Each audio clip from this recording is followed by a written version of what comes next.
மகாலட்சுமியின் அக்கா.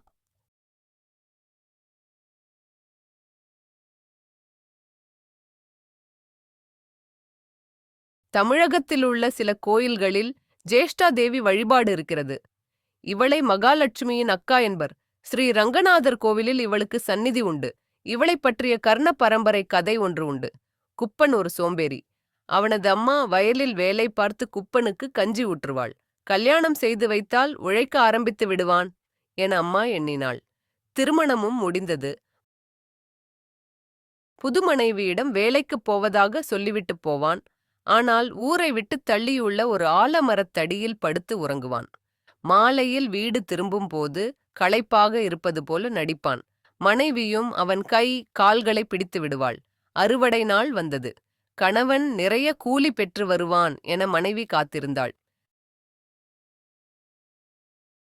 அவன் வெறும் கையுடன் வந்ததை பார்த்ததும் அவன் வேலைக்குப் போகவில்லை என்று அப்போதுதான் அவளுக்கு புரிந்தது.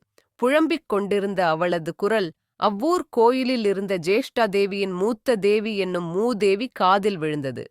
இவளது உடன் பிறந்தவள்தான் சீர்தேவியாகிய லட்சுமி.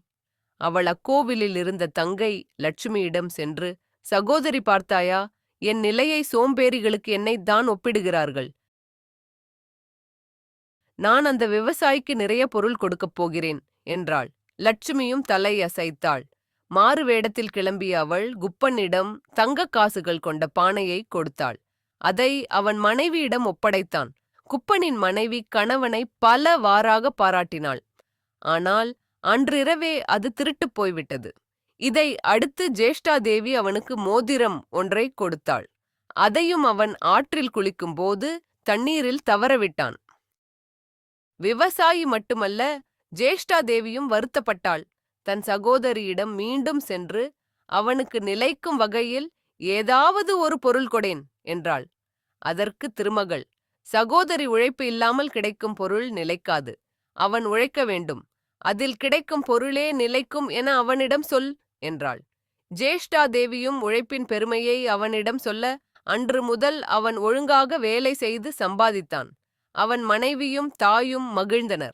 அக்காலத்தில் மன்னர்கள் போருக்கு கிளம்பும்போது ஜேஷ்டாதேவி சந்நிதிக்கு சென்று எதிரி நாட்டு மன்னனுக்கு சோம்பலை கொடு என வேண்டுவார்கள்.